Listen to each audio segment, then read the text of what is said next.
Hey everyone, and welcome back to my channel. And if you're new here, hi, I'm Stephanie.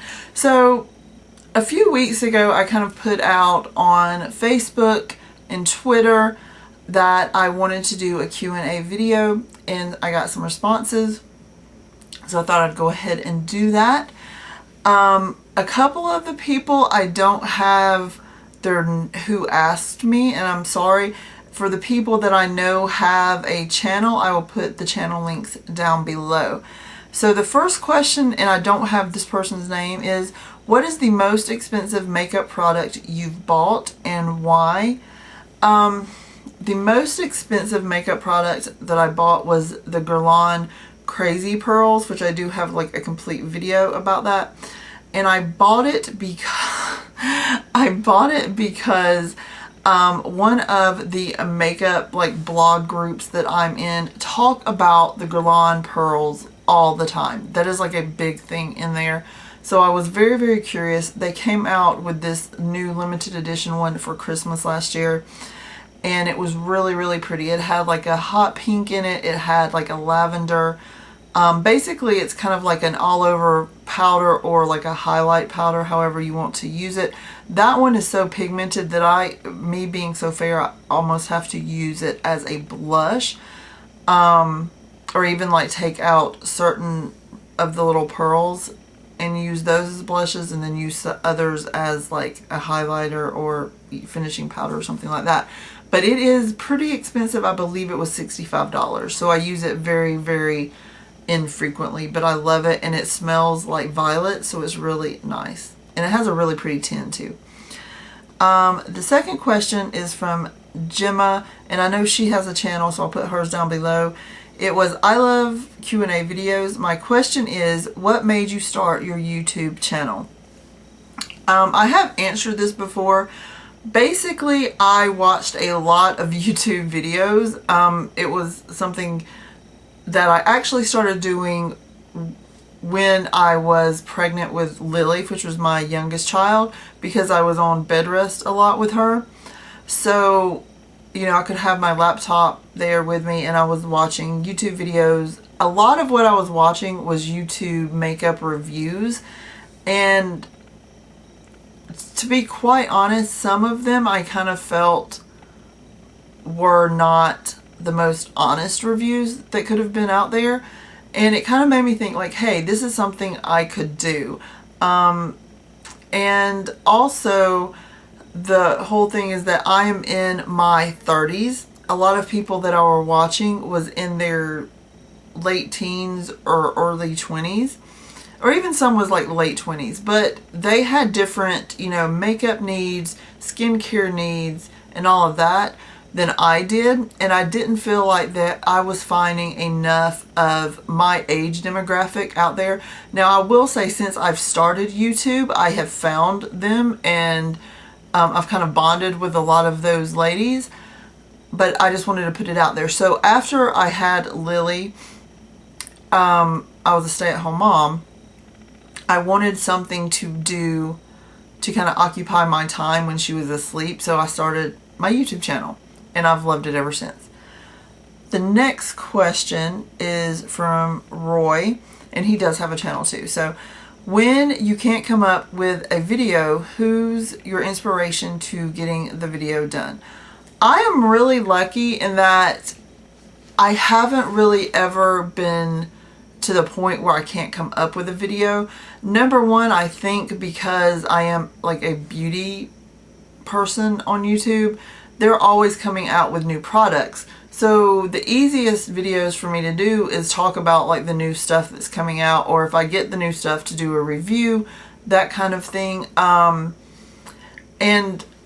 really, I would say the most challenging videos to think about coming up with are my Saturday Silliness videos, which are usually challenges.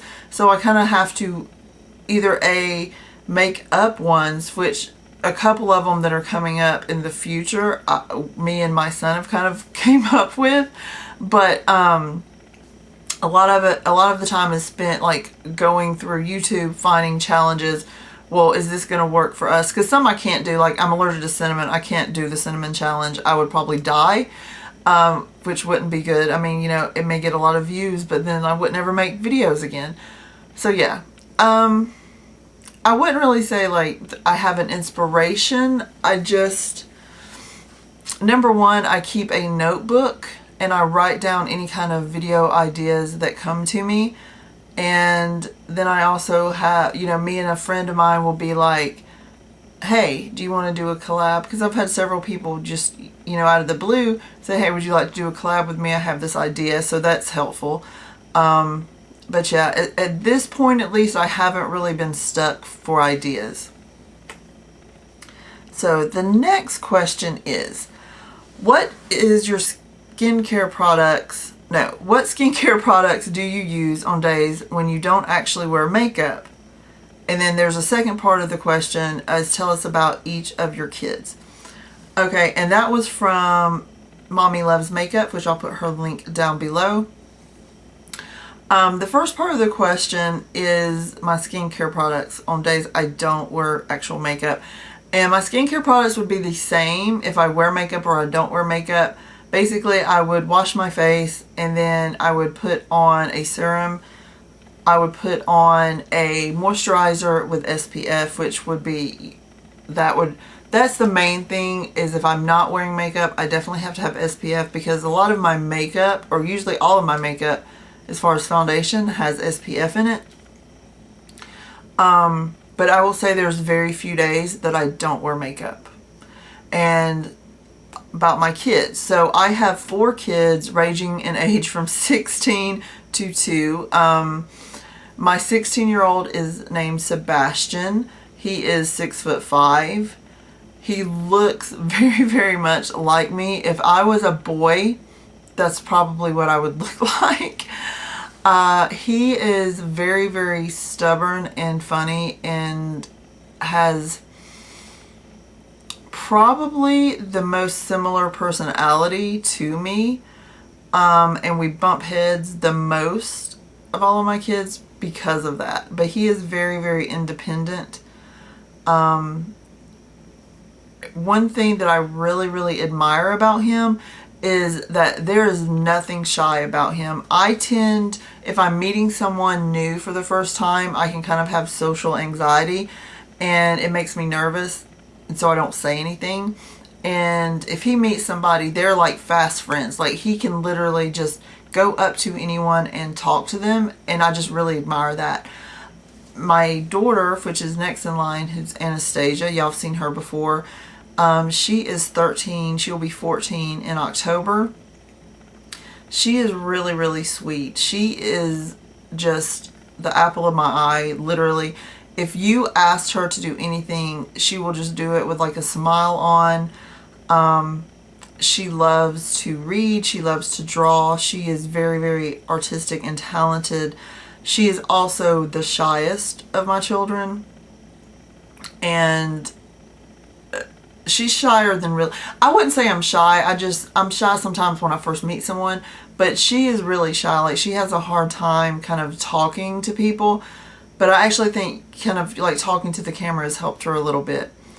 And number 3 would be Donovan, if you've seen him, and he is definitely not shy. He's not quite as outgoing as Sebastian is, but he is definitely like my social butterfly. He loves his friends, and if you like, he goes skating, so if you go into the skating rink, he has like this gaggle of people around him, and most of them are girls.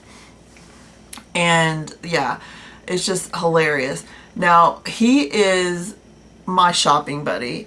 I love to shop with Donovan. Literally, he will come and like have necklaces or have like clothes or makeup, and like, Mom, you need to get this. This is you.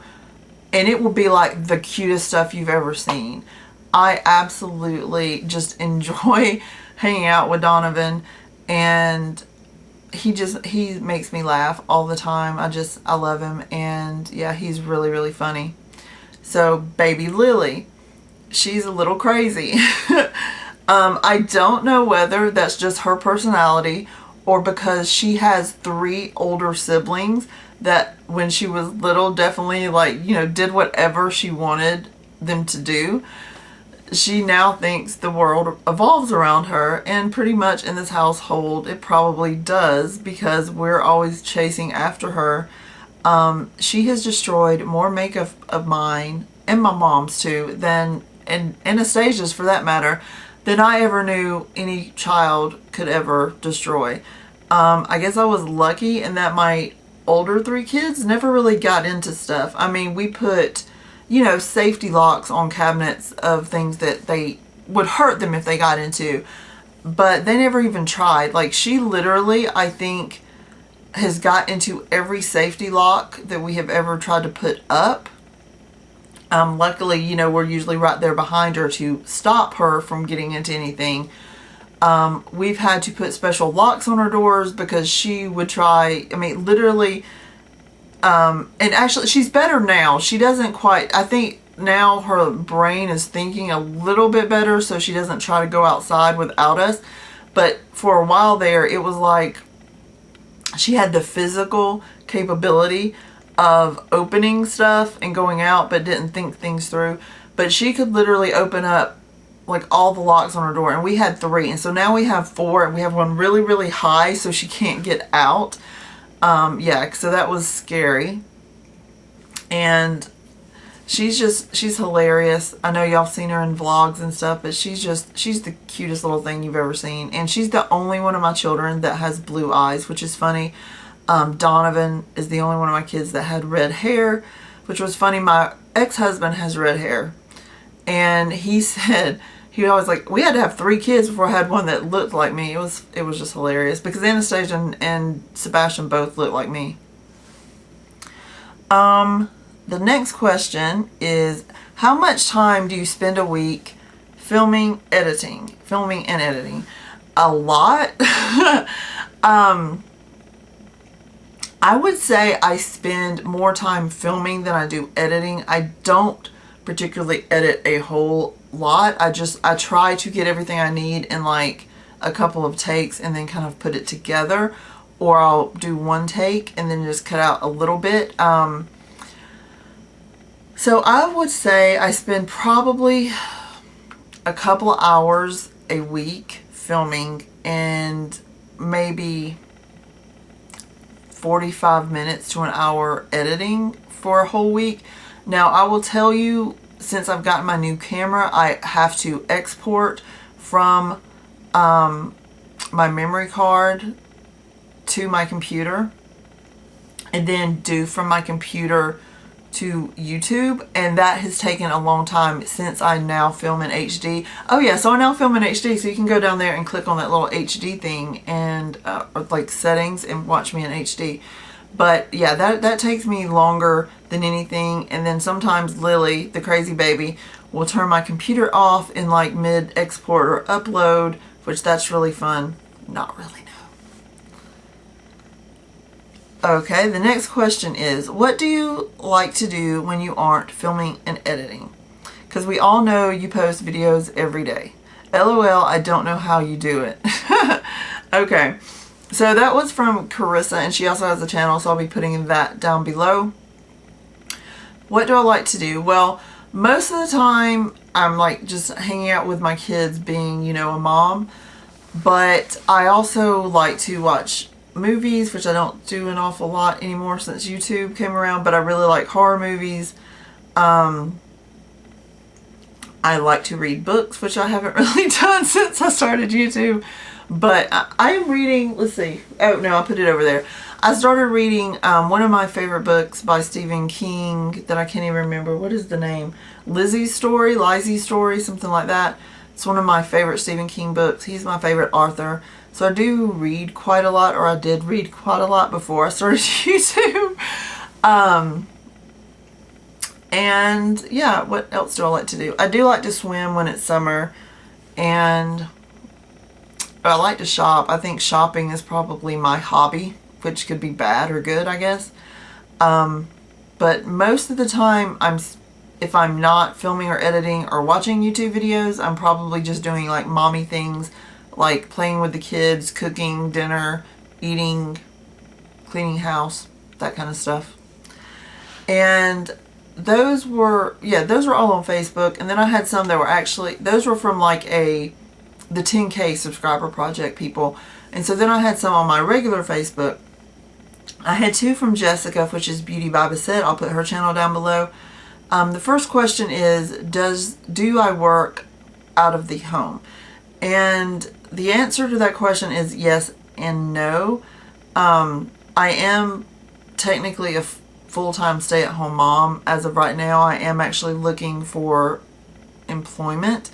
But I also do freelance makeup, which I do get paid for. I do like weddings, proms, that kind of stuff. And basically I started off doing makeup for my friends, and they kind of told their friends, and then it kind of like kept going from there. So yeah, if you need your makeup done, hit me up. It's something I enjoy, and that's actually kind of where I want my career to go. When I was pregnant with Lily, I was actually had just started school. It was actually cosmetology school, because in where I live, you can't just go for like makeup, which is what I want to do. You have to go for hair, nails, and makeup. I'm decent at hair, actually. My mom was a beautician, so she taught me a lot. I actually cut her hair, and sometimes I cut the kids' hair too, and sometimes I cut my bangs.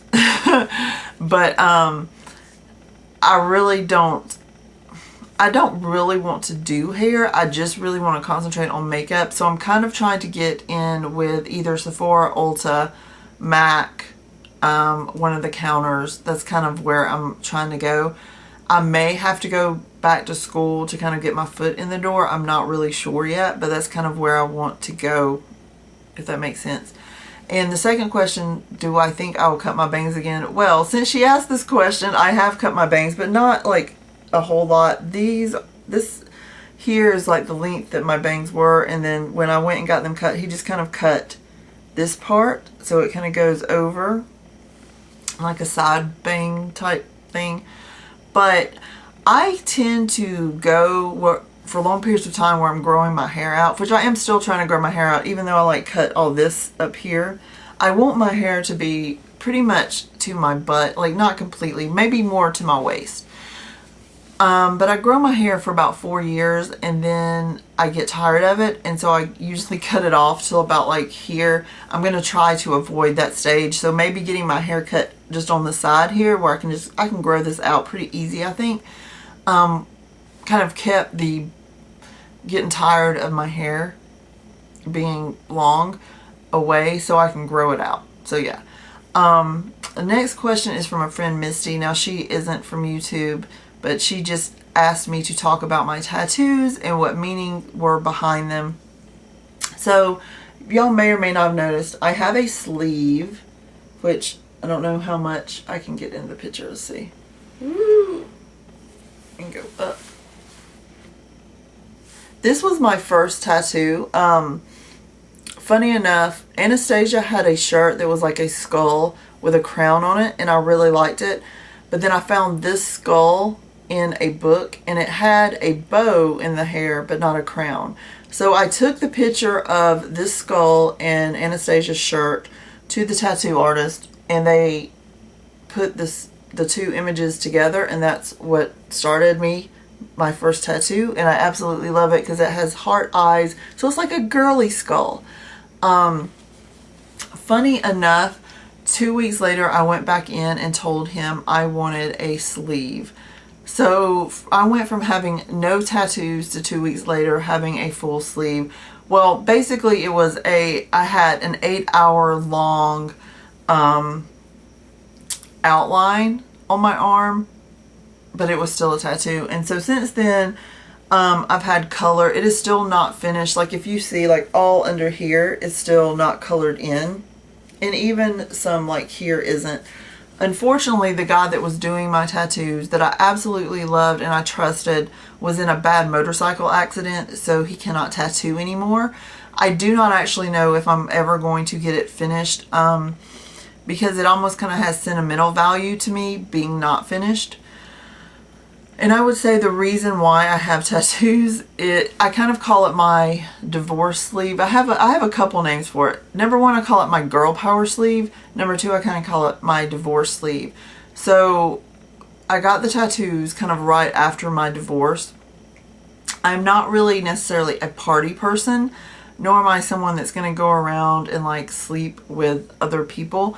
But I think after you come out of a very long relationship and a divorce, you kind of change a little bit. And I guess my changing was getting tattoos, which I kind of always wanted, but had been kind of talked out of. So instead of like going out and partying or going to the clubs and meeting other people or other guys or, you know, doing that kind of stuff, which isn't who I am, I went and got tattoos and piercings and stuff. I also have one on the back of my neck. Let's see if I can, I don't know if y'all gonna be able to see it or not. Y'all may or may not. But anyway, it is a butterfly with a skull. I call it a scullerfly.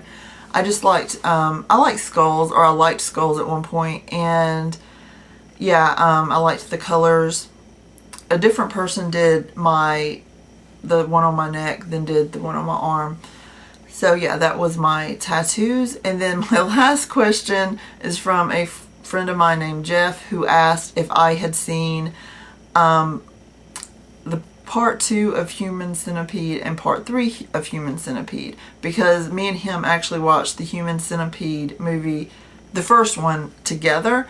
If you don't know the Human Centipede, it is a very, very disturbing movie. Yeah. And I have actually, to answer your question, I started watching part 2. I just couldn't get into it. And number one, it was in black and white. It didn't look like it was going to be very good. I just kind of turned it off. I did not even know that there was a part 3. I haven't looked into it, but just from the disturbing aspect, I probably won't be watching it, even though I do like horror movies. But like Human Centipede, for whatever reason, it just really stuck with you, or stuck with me in my head, and kind of like, you know, messed with my head a little bit. So yeah, I hope you enjoyed this kind of rambling Q&A. I hope it wasn't too much information. I love you guys. Talk to you later. Bye.